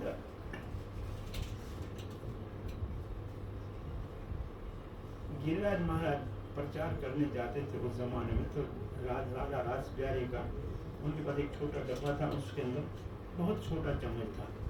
किसी बड़े आदमी को मिलने जाते थे, उस चम्मच से इतना चम्मच मतलब बहुत छोटा चम्मच, ये चम्मच आते हैं घर वाले आते नहीं, उससे छोटा डब्बे के अंदर वो प्रसाद वगैरह उतना प्रसाद आदर लेके आदमी ले दे वो प्रसाद है। तो भगवान को जो असल में भोग लगता है, 56 भोग मतलब जो राज भोग लगता है, बाल भोग लगता है, उसका प्रसाद थोड़ा थोड़ा ही बांटा जाता है। बाकी मंदिर के अंदर जो साधु रहते हैं वो भी भगवान को भोग लगा के फिर ही खाते हैं, तो फिर तो वो पूरा भोजन है, उसका नाम प्रसाद है। तो उसका नाम भी प्रसाद ही है, दोनों प्रसाद। प्रेमानंद जो महाराज हैं उन्होंने एक जगह पे लिखा है कि अगर कोई गृहस्थ आश्रम में है तो उसको ये प्रसाद नहीं लेना चाहिए। क्या एक्चुअली कौन सा जो आमतौर पे बांटा जाता है, जैसे लंगर खाने हैं या समथिंग, जो भी इस्कॉन मंदिर में भी बाहर प्रसाद बांटा जाता है, तो उनको पाता है तो उनके लिए जो शब्द यूज़ किए बहुत कठोर है। क्या कि उनके लिए क्या कि भाई उनके जो सारे पुण्य हैं वो नाश हो जाएंगे। अगर वो मतलब गृहस्थ आश्रम है, आप ये सोचो कि मैं आज जो ये बांट रहा है मैं कल उसी जगह मैं बांटूँ, लेकिन आप लो नहीं। उन्होंने इतना कहा कि अगर आप किसी शहर में जाते हैं, सपोज करें वृंदावन में जाते हैं, अगर ये 2 या 3 दिन के लिए जाते हैं तो आप वहाँ का प्रसाद ग्रहण कर सकते हैं, लेकिन आप वहाँ पे परमानेंट रहते हैं तो आपके लिए वो जो है ना वो परमानेंट रहते हैं और मंदिर में ही रहते हैं तो मंदिर का ही खाएंगे। मंदिर में वो तो साधु संत के लिए, हाँ। लेकिन जो गृहस्थ आश्रम तो गृहस्थ वाले भी साधु नहीं हो सकते क्या? नहीं, जो फिर- मतलब अपना कमाते हैं, जो धंधा करते हैं, business धंधा करते हैं, उनको उनके लिए उनको देना चाहिए। कहने का मकसद ये है। अब सीधा सा ये है कि जो मंदिरों में प्रसाद आता है लोगों के दान से आता है, मंदिर का कारखाना तो नहीं चलता। जो दान देने वाले हैं उन्होंने कैसे कमाया है वो जाने। भगवान तो उसका खाने से भगवान को तो तकलीफ नहीं होगी, अगर हम वो खाएंगे तो हमको तकलीफ होगी। होगी हाँ, भगवान को नहीं होगी, भगवान को कोई तकलीफ नहीं होगी। भगवान को रोज लगता है इतना बड़ा राजभोग वो खाते हैं, कोई बीमार नहीं होते। लेकिन हमने देखा बड़े बड़े महात्मा राजभोग के लिए साधु बने थे, वो खाया तो अब कोई अब सूखी सब्जी खाना ही मुश्किल हो गई उनके लिए, अब तो नहीं खा सकते हैं, उनको बीमार हो गए, क्या करें। भगवान खा सकता है, हम थोड़ी खा सकते हैं, हम भगवान थोड़ी हैं। तो हमारे को तो अगर सेवा करते हो तो अधिकार है, सीधी सी बात है। सेवा करते हो तो खाने का अधिकार है, सेवा नहीं करते हो तो खाने का अधिकार है। बिल्कुल, सेवा करते हो तो अधिकार नहीं तो नहीं। उनका कहने का मकसद यही था कि लोग जाके पेट भर के खाते हैं वहाँ पे, वो पता नहीं किस किस्म का अनाज होता है, तो वो नहीं खाना चाहिए। एक देखो आदर में थोड़ा लेके प्रसाद को अनर तो करना चाहिए। पूरा वो खा सकता है जिसको वहाँ सेवा मिली है, यहाँ सेवा करता है तो खाए, और नहीं सेवा करता है तो जो दान करता है उधर भाई मैं आज मेरा भंडारा है तो मैं जाके खाऊं तो खा सकता है। इस वीडियो में ऐसा भी है कि परिक्रमा करते टाइम मतलब लोग पहले जाके प्रसाद करते, परिक्रमा बीच में छोड़ देते। नहीं, वो जो कॉन्टेक्स्ट क्या है, क्यों उसने कहा है और कितना अथॉरिटी है उसके लिए, ये तो हम नहीं मानते। जो उसने कहा है वही सत्य है ये हम नहीं मानते। अच्छा कहा होगा कोई उससे मेरे को ये सबसे अच्छा लग रहा है कि कर रहे हो परिक्रमा, रास्ते में करके प्रसाद खड़े होकर प्रसाद खाते हो, आपकी परिक्रमा में कोई फायदा नहीं है, प्रसाद खाना भी ठीक नहीं है, वहाँ नहीं खाना चाहिए। अपना जो काम करना है वो काम पूरा करना है। भाई झूठे हाथ हो गए, खाया फिर तो वो क्या परिक्रमा होगी। वैसे मैं पहले पढ़ा था, अब हरिद्वार पुराने ज़माने में लोग जाते थे तो जब तक स्नान गंगा में नहीं करते तब तक कुछ नहीं खाना चाहिए। ये तो जहाँ खड़े होते हैं हर नमूने, ये बड़ा ढाबे पे खड़े हैं, या चाय पी वहाँ कचौरी खाई, वो तीर्थ विर्थ नहीं होता है। तो ये दूसरे दृष्टिकोण से कहा होगा। ऐसा था कि परिक्रमा करते टाइम पहले जाके वो हलवा लेके आते हैं, प्रसाद मतलब जो बीच में बांट रहे हैं ना वो पहले खा रहे थे। बोला कि पहले पूरी परिक्रमा करो, तो प्रसाद नहीं भी मिल रहा है तो घर जाके पहले नमक रोटी खा लो, वो चलेगा, बट वो प्रसाद के लिए नहीं लाएगा। उसका कहने का मतलब जब साधन कर रहे हो तो उस साधन करते समय प्रसाद के लौलोप्य में साधन नहीं छोड़ना चाहिए। और वैसे प्रसाद देखा जाए कि प्रसाद तो शुद्ध होना चाहिए, भगवान का शुद्ध अन्न हो, शुद्ध घी हो, जो भगवान को भोग लगे वो प्रसाद, उसका टेस्ट ही और होता है। छप्पन भोग भी लगाते हैं लोग, बाजार से लगाना चाहिए। सिर्फ माए का सामान, दूध का सामान, अब दूध भी खराब हो गया। किसी जमाने में दूध तो किस कम से तरह कम पकाते हैं, कैसे आदमी बनाते हैं, उसके वीडियोस देख के आदमी प्रसाद वगैरह लगा रहे हैं। असल में मंदिरों के अंदर ऊपर तो किसी का बाहर का नहीं जाता है। मंदिरों के जो विग्रह, जगन्नाथ एक दयालु है, कोई भी कुछ भी अर्पण करे तो ठीक है, बाकी सब मंदिरों के अंदर और प्रसाद कोई नहीं जाता है। और दूध का बना हुआ प्रसाद, मिठाई में सिर्फ भगवान को भोग लग सकता है। और 56 भोग बनाते हैं। असल में हमने 56 भोग का कंसेप्ट है नहीं, जो ब्रज का 56 भोग है कि एक रसोई को घर में बिठा के कम से कम हर एक आइटम नहीं तो भी 1.25 किलो से तो ज़्यादा हो, 5-5 किलो की इतने बड़े बड़े टोकरे हैं, वो भगवान को भोग लगते हैं।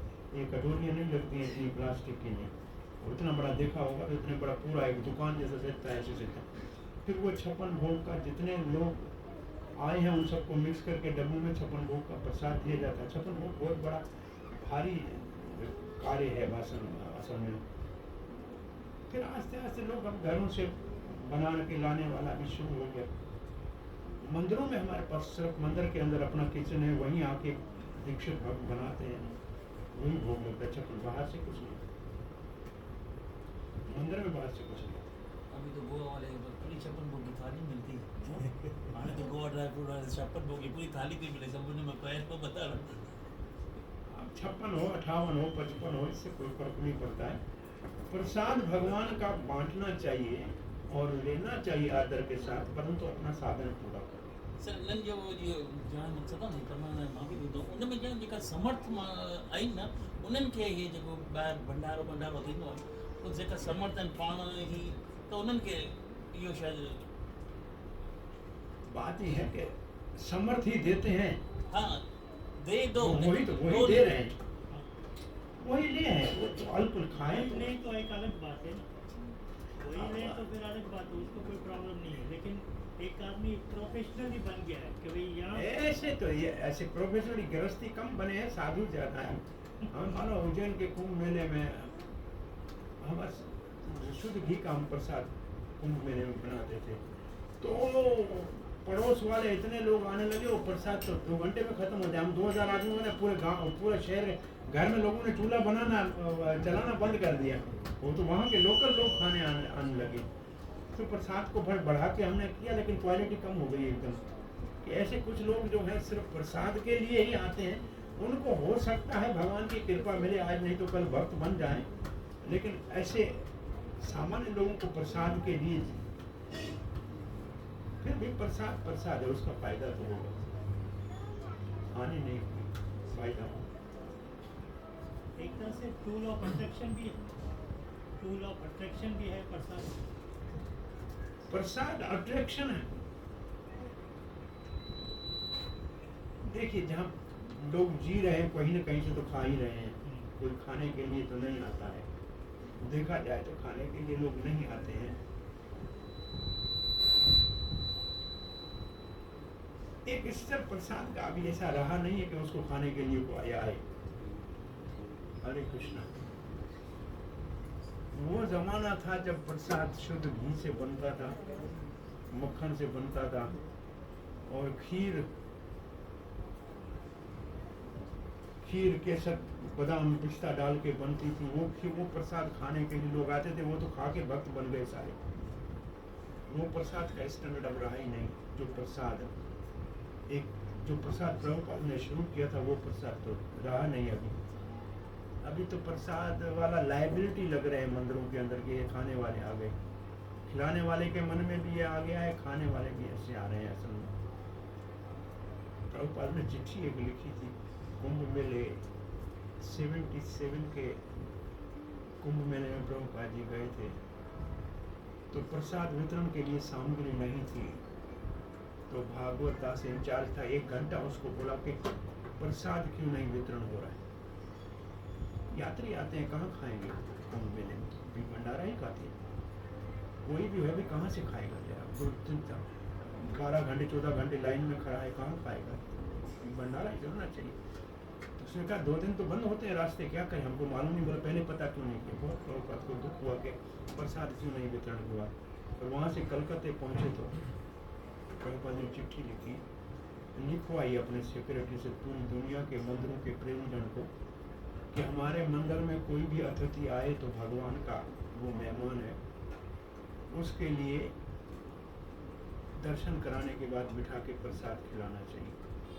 और फिर लिखा प्रसाद में पूरी होना चाहिए, दाल चावल दाल सब्जी पूरी पकौड़ा हलवा, प्रसाद का पूरा विवरण दिया कि ये प्रसाद होना चाहिए।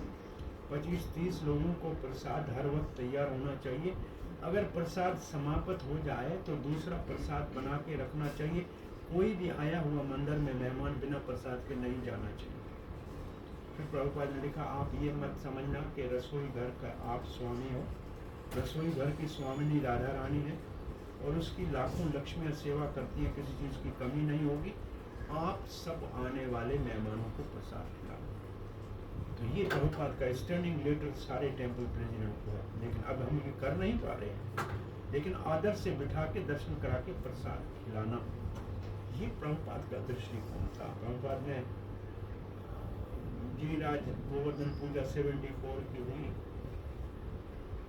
जो भक्तों ने पत्तल के ऊपर प्रसाद खा के पत्तल बाहर फेंका तो थोड़ा कुछ लगा हुआ था उसके ऊपर। कुत्ते भी चाट रहे थे, कुछ बंगाली बच्चे कुत्तों को भगा के खा रहे थे। प्रभुपाद ने देखा, आंखों में आंसू आ गए। सब लीडर्स को बुला के कहा, हमारे मंदिर के 10 किलोमीटर में कोई भूखा नहीं होना चाहिए। मंदिर के 10 किलोमीटर में कोई भूखा होने नहीं चाहिए। सबको प्रसाद देना चाहिए। भाई मंदिर की स्वामिनी राधा रानी है, सबकी माता है। 10 किलोमीटर मंदिर के चारों ओर कोई भूखा नहीं होना चाहिए। तो कुछ लोग वाकई गरीब हैं, उनके पास खाने के लिए कुछ नहीं है। उनको वैसे अन्न दान करने से प्रसाद दान करें तो और अच्छा है ना, भगवान का प्रसाद करके।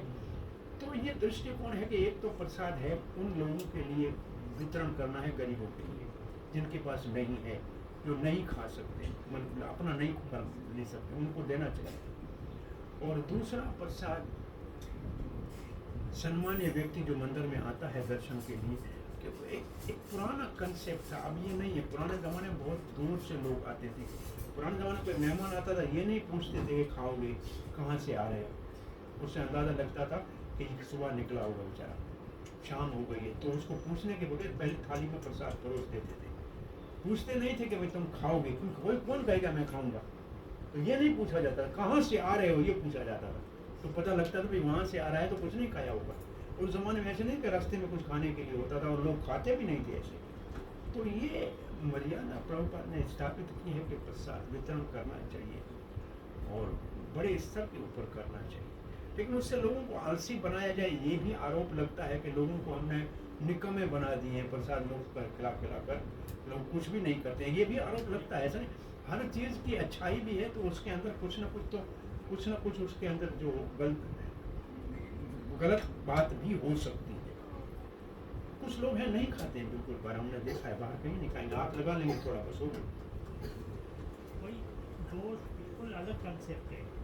मेरा राइट हैंड पे बैठा हुआ है, दूसरा प्रसाद को ऐसा छू के टच करके, और लेफ्ट हैंड पे बैठा हुआ वो बोल रहा है कि भाई ये तो भगवान का भोग है, जितना हो सके उसको खाया। दोनों का अपना अपना मन की व्यक्ति, नजरिया अलग है, तो वो इज राइट, मतलब वो ही समझ वो दोनों का वो अपने अपने दृष्टि से राइट है, वो अपने अपनी दृष्टि से राइट है, उसको कोई आपत्ति नहीं है। दोनों को अपने अपने भाव का फल मिला। का जिक्र इतना हो गया तो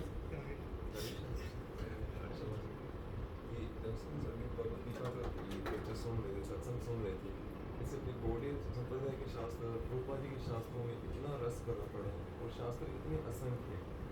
और देखा जाए तो कीर्तन में भी रस आता है, जप में भी रस आता है, और देखा जाए समय या हमारी जो जीवन का अवधि बहुत कम है, इसमें कैसे मेंटेन करना है, सबका आस्वादन हो जाए और एक मूर्ति हो जैसे कभी होगी नहीं। इसी को बोलते हैं सफलता। जब मैं कहूँ पूर्ण हो गया तो इसका मतलब मैं अधूरा हूँ। हमेशा समझना चाहिए कि मैं कुछ भी नहीं होगी, तभी आगे बढ़ने के लिए संभव। हमारे अंदर कमी रहेगी तो कोई ना कोई सहायता मिलेगी। व्यास जी ने कहा कि मैं इतना लिखा है, मैं संतुष्ट नहीं हूँ, तो नारद ने आके मार्गदर्शन किया। तो हमारे को हमेशा समझना चाहिए हम अभी शुरुआत ही की है, हम अभी कहीं नहीं पहुँचे, हम अधूरे हैं। हम ऐसे ये दैन्य भाव हमेशा बना रहे तो अच्छा, हमेशा दैन्य भाव बना रहे कि ये तो अनंत है, कहाँ हम पहुँच सकते हैं। जितना भगवान कृपा करके हमको रसास्वादन करने का अवसर देता है उसका पूर्ण लाभ ले लेना चाहिए। और वैसे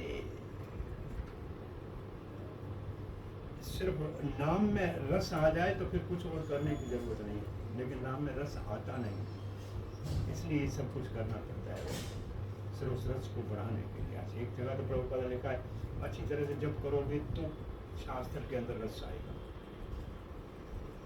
शास्त्र में रस तो सबको नहीं आता है, पढ़ते हैं भार लगता है कि जान कैसे छूटे। शास्त्र पढ़ने में रस तो नहीं आता है, नाम जपने में भी तेज रुचि, तो रुचि का स्तर ही नहीं है। असल में हम प्राय अनर्थ निवृत्ति के स्तर के ऊपर बहुत बड़ा स्ट्रगल करना पड़ता है।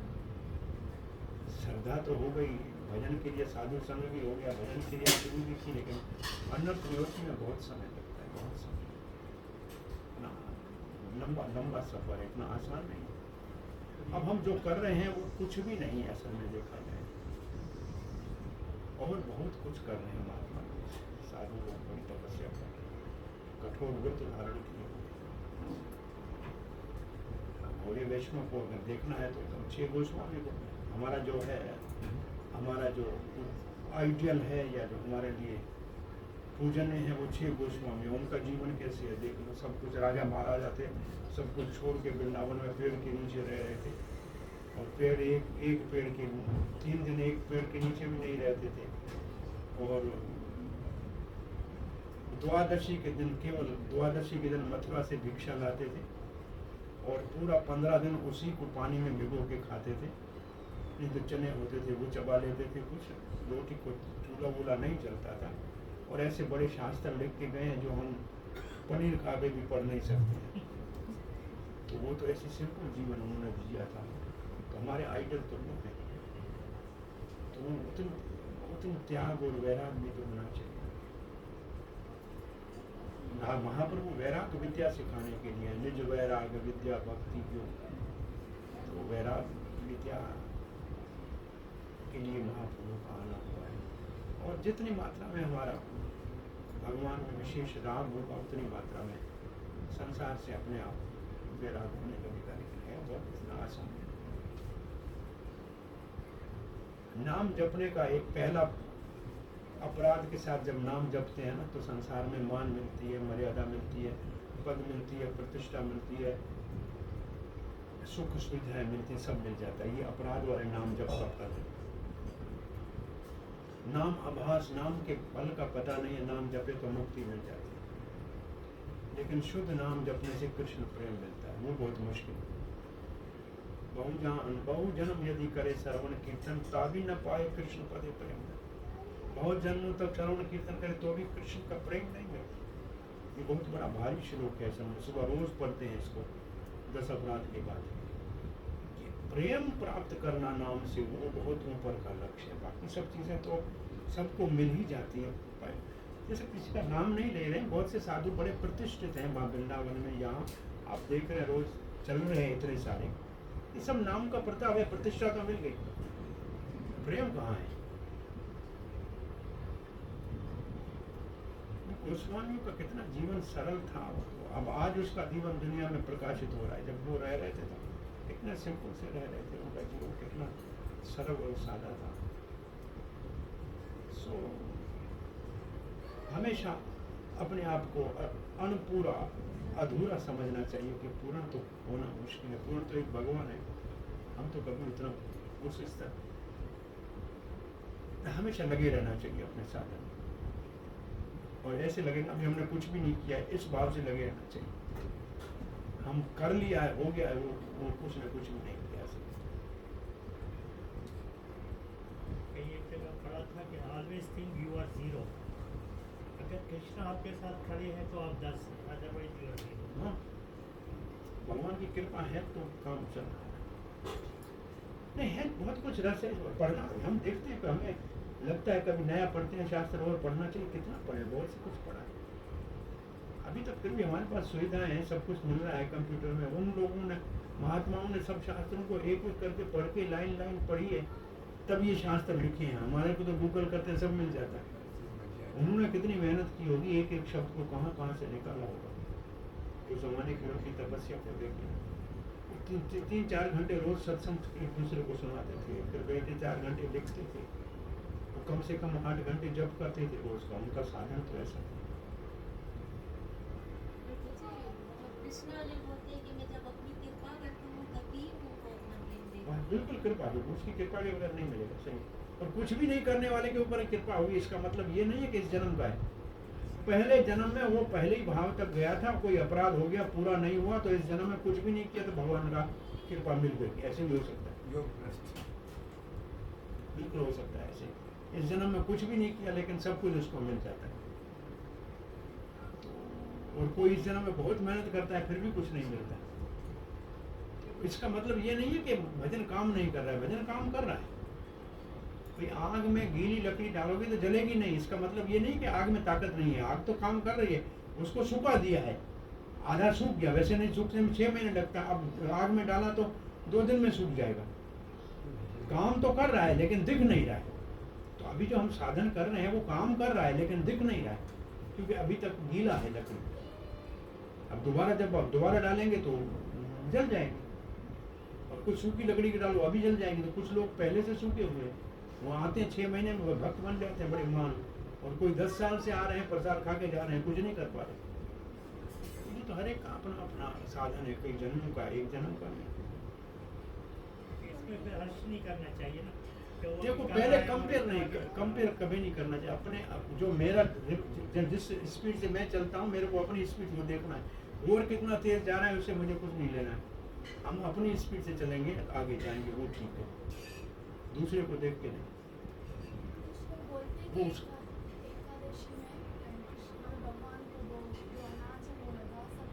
भगवान तो खाते हैं अनाज, हम नहीं खाते हैं। वो हमारे पास वृंदावन में भगवान को भोग जो अर्पण होता है वो सब रात को रख देते हैं। फिर जब मैं सुबह 7:30 बजे आप दर्शन आरती के बाद बाहर सबको दोने में प्रसाद करके बांट देते हैं एकादशी बोलने के लिए। गाय अनाज खाए तो मना नहीं है उसको, बेचारी को खा सकते हैं। कुछ गाय होती है एकादशी को नहीं खाती, कुछ गाय होती। एक कुत्ता हमारी पद यात्रा में था, एकादशी के दिन अन्न नहीं खाता था। कुछ 2 तभी नहीं खाता था, पूरी पद यात्रा के साथ चलता था महीनों भर। और कभी हमने उसको, हमारे पास 1 महीना पूरा रहा कुंभ मेले में, कभी पंडाल के अंदर उसको मलमूत्र त्यागते नहीं देखा। कहीं बाहर जाता था खाने के लिए, एकादशी को अन्न नहीं खाएगा। तो कुछ बेचारे ऐसे जूनी में आ जाते हैं, उस भक्त होते हैं लेकिन फिर भी एकादशी का व्रत करते हैं। कोई गाय, ऐसे किताब लिखा है महात्मा ने, पशु गाय सत्संग में रोज आती थी। तो कुछ ऐसे हैं तो नहीं खाएंगे, तो नहीं खाएंगे, नहीं दे तो अच्छा है, केला दे दो, क्या फर्क पड़ता है। ये चावल की बीमारी पता नहीं कहाँ से आई है। लोग कहते हैं हम चावल नहीं खाते, हमारी एकादशी हो जाती है। ये कहाँ से आया है मालूम नहीं है। ये ऐसा चावल भी अन्न है और सब अन्न है। समझाने के लिए इसे बता दें, एक अन्न का दाना खाने से एक जैसे पता कितने सारे वो गेहूं का वो उन्होंने खाली चावल पे नहीं है, बाकी अन्न को त्याग नहीं। तो कोई अन्न में पाप निवास करता है ऐसे कहते हैं। कोई भी अन्न है उसमें पाप निवास करता है, इसलिए नहीं खाना चाहिए। अब अच्छा है नहीं खाना चाहिए, नहीं खिलाना चाहिए, भगवान को अर्पण कर सकते हैं। एक और समस्या देखी जा रही है समाज में कि जैसे मौसी में ऐसी तिथि आती है विवाह की, वो एकादशी के दिन वो कर लेते हैं। बहुत से लोग हम गए एकादशी के विवाह करना अच्छा नहीं है, नहीं करना चाहिए। क्योंकि विश्वनाथ चक्रवर्ती महाराज जो मंदिर से हिंदू में लिखते हैं कि अगर कोई उस दिन अन्न खाता है तो उपवास खाने के बराबर। तो हमारे सनातनी समझते हुए जानते उस दिन करते हैं, उनको फिर मेरा ये बातें कुछ शक्ति ऐसे शास्त्र में लिखी हुई है, वो पब्लिक में कहने का ठीक नहीं है। और अपनी जगह पे ठीक है, लेकिन हम एक दो जगह हम एकादशी के दिन गए हैं, समझो कि शादियों में। हम तो खैर नहीं खाए हमारी बात, लेकिन उनको कहा कि तुम्हारे को तो इतना बड़ा कन्यादान कर रहे हो, इतना बड़ा साथ में तुम्हारे अन्न खिला रहे हो सबको, अच्छा नहीं है, क्या करें। गए थे, शादी थी और मोक्षदा एकादशी के दिन थी, गीता जयंती के दिन, तो सब लोग खाए, उसमें नॉनवेज भी था, वहाँ पे लोग खाए। क्या कर सकते हैं, ये तो सब लोग क्या कर रहे हैं, हमें क्या करें, हम अपना देख रहे हैं। प्रचार में बताना हमारा धर्म है, बाकी लोग क्या करेंगे, हम क्या कर सकते हैं। बच्चे को एकादशी का नहीं रखा है, वैसे बच्चे और बूढ़े के ऊपर कोई प्रतिबंध नहीं है, क्योंकि वो बूढ़ा और बच्चा दोनों नहीं रख पाए तो उनको पाप नहीं देखा माना जाएगा। 70 साल 80 साल से ऊपर का है तो बेचारा उसको क्या कर सकते हैं मजबूर। वैसे घर के अंदर अगर सब रखते हैं, हमारे बच्चे जन्म लिया है तब से अपने आप रख रहे हैं। घर में बनता ही नहीं है तो खाएंगे क्या? बनता ही नहीं है तो खाएंगे क्या? अनाज बनता ही नहीं है तो हमारे बच्चे तो फिर उसी के ऊपर आदि बने हुए हैं। तो किसी के भाग्य उस घर में जन्म मिलता है जहाँ उसको बेचारे को जन्म से एकादशी हो जाती है। एकादशी का व्रत रखना अच्छा है, पर हम कोई भी एकादशी व्रत वास्तव में नहीं रखते। एकादशी का दशमी के दिन दोपहर को खाना है, रात को नहीं खाना है। एकादशी के दिन बिल्कुल नहीं खाना चाहिए असल में, और द्वादशी के दिन पारण करके फिर खाना चाहिए। ये एकादशी का नियम है। इसके बाद दूसरा एकादशी का नियम है भाई जल पानी के ऊपर रख दे, फिर फलहार भी एक बार करके रखे। हमारा तो आम दिन से एकादशी के दिन ज़्यादा पिज़्ज़ा पास्ता बनता है, एकादशी का सब आइटम इतना बनता है जो रोज़ खाते हैं उससे तो एकादशी के दिन ज़्यादा ही खाते हैं। तो ठीक है, अन्न नहीं खाते हैं लेकिन माल बहुत खाते हैं। हाँ, वजन कम हो जाता है फिर अगर भजन होगा ही नहीं, खाएंगे सोएंगे और क्या करेंगे। कम खाना चाहिए, खाए तो अच्छा है एकादशी को। लेकिन अब ऐसा माहौल बना हुआ है एकादशी से जो डोसा बनता है, पिज़्ज़ा बनता है, केक बनता है, कढ़ी बनती है, हर चीज बनती है। हरे कृष्णा है। अच्छा है पका हुआ कुछ नहीं खाए तो अच्छा है, सबसे अच्छा है पका हुआ ना खाए, कच्चे से काम फल सब्जी का उनसे खा गुजारा करे तो पानी से हो तो अच्छा है, नहीं तो उसी के ऊपर गुजारा करे तो अच्छा है। सारी उम्र खा रहे हैं, जबरदस्ती एक दिन छोड़ना भी चाहिए ना। नाम छोड़ने का है और खाने का ही काम कर रहे हैं। सुबह से प्लान करते हैं एकादशी को क्या बनेगा। रात से प्लानिंग होती है एकादशी खा लो, बच्चों को दिन खा लो कर एकादशी। डरना असल में ये मन की सब चिंता है और कुछ भी नहीं है। ऐसे तो कुछ भी नहीं खाने से भी काम चल सकता है। चलो भाई, हरे कृष्णा। कीर्तन 2 मिनट कीर्तन करके एकादशी तुलसी पत्ता भगवान को तो अर्पण होगा ना। भगवान को अब कुछ मंदिरों में देखता हूँ एकादशी का ही प्रसाद अर्पण होता है। मैं बाहर जाता हूँ मॉरिशस में, उनका भगवान को भी एकादशी के दिन एकादशी का ही प्रसाद खिलाते हैं। वो अन्न नहीं खिलाते हैं, अन्न नहीं खिलाते।